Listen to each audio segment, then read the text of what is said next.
Wow, this episode was amazing. It's one of those episodes that is not overhyped, not overstated, not over exaggerated. It's that good. It's one of those, I have to say, a level of Cowboy Bebop that sort of I'm lost, sort of depressed, but I know where I'm going because I have a friend who kind of helps me out that he probably does not realize in becoming better friends, and doing this job helped me going straight with the direction I need to go. And that is sort of kind of nostalgic, kind of talking that sort of I'm sort of lost, done by Beat as sort of narrating. It's almost you've never seen Cowboy Bebop, that sort of narration by Spike does every single episode.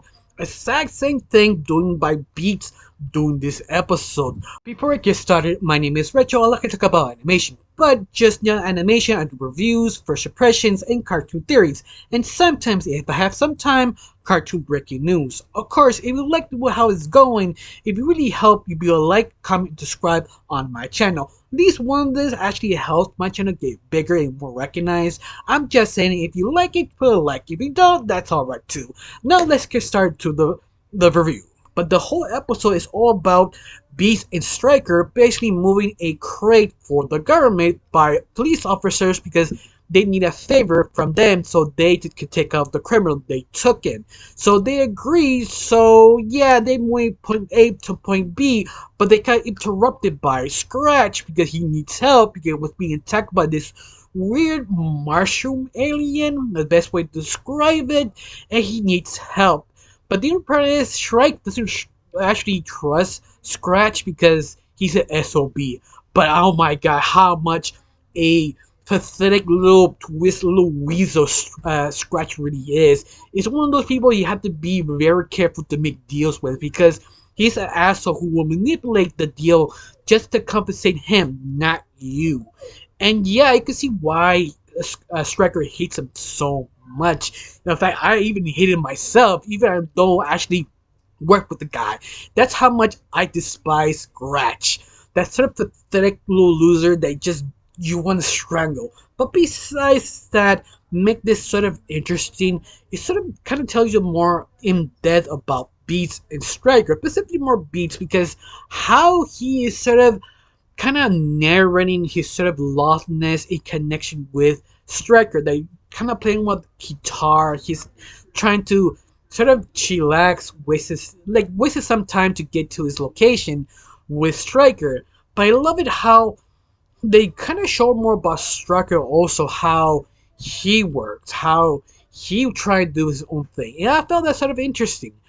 One of the big examples of Striker is actually watching television with Spanish. And that sort of surprised me because sometimes a character is sort of a different region like Spain or Italian.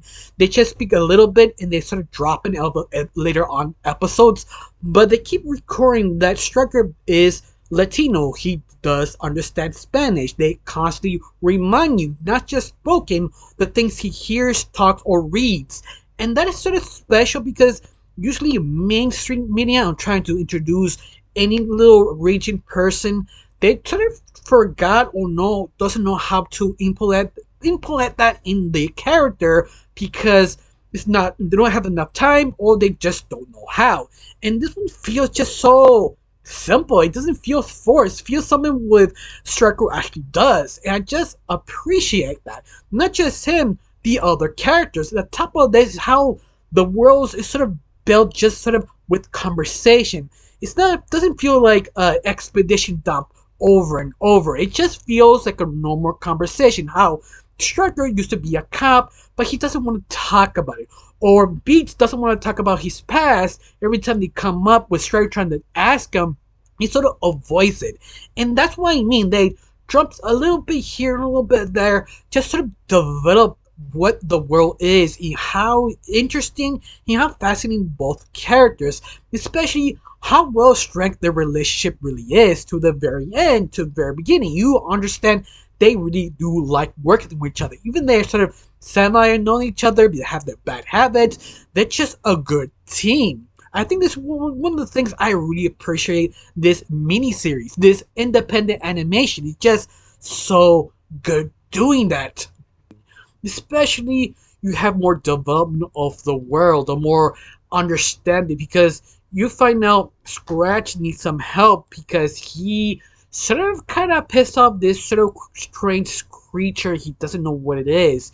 It could be sort of a lost alien civilization that it really was, but affected by this other thing that they don't know enough information to actually explain, because it's all kind of quarantined by the government, trying not to let it go only Pacific location. But Scratch was that Pacific location looking for stuff that is could be illegal, but the guy doesn't care because he really needs money. And this is the reason why he's suddenly stuck in this situation, even that he's not admitting this is all his fault. He's always passing the blame, or it's all my fault. This is the point you realize you're starting to hate Scratch for a good reason. Why he's a kind of pathetic little loser. You hope he gets his comeuppance. Even his partner, who has to work with him, doesn't like him, but he can't really talk because he doesn't have a voice. Just his expression, just so good. Just I hate this guy. Why I need to work with this guy? Kind of expression. It was good. In other words, in fact, the animation, God, the animation was superior. Some reason they decided to one up themselves, especially with gravity, because it's sort of hard to make animation gravity-ish, if you know what I mean. Like seeing character float side to side, the hair, the clothes, water. It's more work than actually think it does, because moving a character is a little bit more easier because you know where to move it, but at the same time you have to add how they're supposed to move because of their personalities. But now add that sort of on gravity touch. You have to move everything, and that takes more time. No wonder this episode took a little longer than usual to actually get out. But this episode was so worth it because you get more in depth about this sort of dominant alien race who are manipulating, changing people, becoming sort of zombies like, sort of their worker drones to affect other people. But I find more fascinating how they sort of communicate this sort of loss in your race mushrooms, because they're talking to beats, like he talking to the sort of music kind of mode now, where it's like he was chilling using guitar to learn how to use it better. But every time he uses guitar, the more close he connects to these aliens in a way. Let's have this sort of communication, understanding what's actually going on, and what not striker, Scratch actually did by accident. He sort of scared this thing's trying to kill him, but he keep lying more and more. That Striker and Beats got tired of him. But it's just sort of interesting how deep and interesting and thought provoking this episode is, besides Beats and this alien race, because the alien wants sort of not vengeance, they just want their partner back because Scratch sort of accidentally killed them all by accident. It's something that, yeah, this actually could happen in real life. Someone just use a gun and shoot it up, but never meant to aim anything. He just sort of shut something up, blow up something up, sort of making moving something else to hit the other thing by accident. Accident means killing the other creature by accident, never intending to hurt anyone. And that's sort of more tragic than actually someone actually attempted to kill someone. I found that sort of interesting because you understand how this alien creature feels. This sort of mushroom, especially he is sort of could be he lost his kind, his partner dying. He doesn't know what to do. He just wants that person back. And how Beats relates to him, and this is the point that how Beats get more interesting because he's a very likable character, Beats, but you get to know more a little bit more his backstory, that he has maybe a friend, girlfriend, relative close to him lost, and that's why he's sort of lost too, but he gets better every single day. But we don't know what's the distance or the length of the time of the person he cares passed away. But he's missing that sort of hole in his heart. But some reason Striker is the one who kind of helping him out while actually realizing that. And I feel that's sort of kind of interesting, but also giving some wisdom to this alien creature that, yeah, things will be better. Just you have to hold on. Just keep moving forward. And that's sort of deep, well, I've been trying to be deep. especially how long this episode really is. I'm sort of surprised the length of the whole thing, but it's almost like 20, 25 minutes ish. But I almost forgot about the assassin. If you don't remember, last episode was the assassin who attempted to kill this sort of eagle alien prince, and Scratch and Beat stopped her. Now she's pissed off. She wants to want vengeance, but she can't do anything because she's under contract. So she decided to let it go.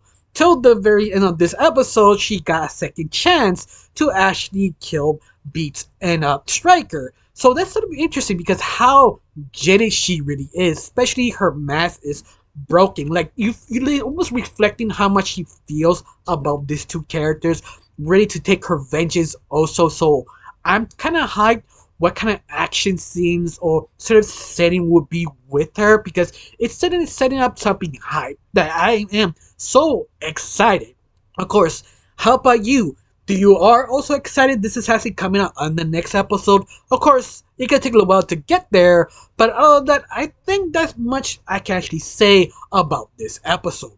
But if you want to find this episode, you want to really deep dive yourself, you can actually watch it on Newgrounds. Later on, they probably drop it on YouTube. I'm not 100% sure. But this episode, wow, it was really great. It's something that I wasn't expecting to be good. I expected to be good, yes, but amazing. This is sort of like a put this award kind of category kind of nomination type of episode because it's that amazing.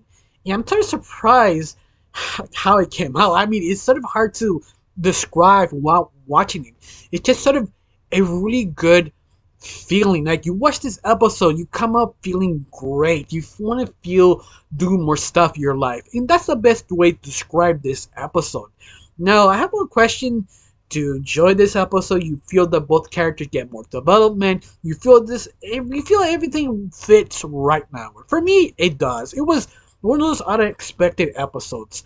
Now, I got really nothing else to say. Just one question. Thanks for watching. Don't forget to subscribe and have a wonderful day. Bye.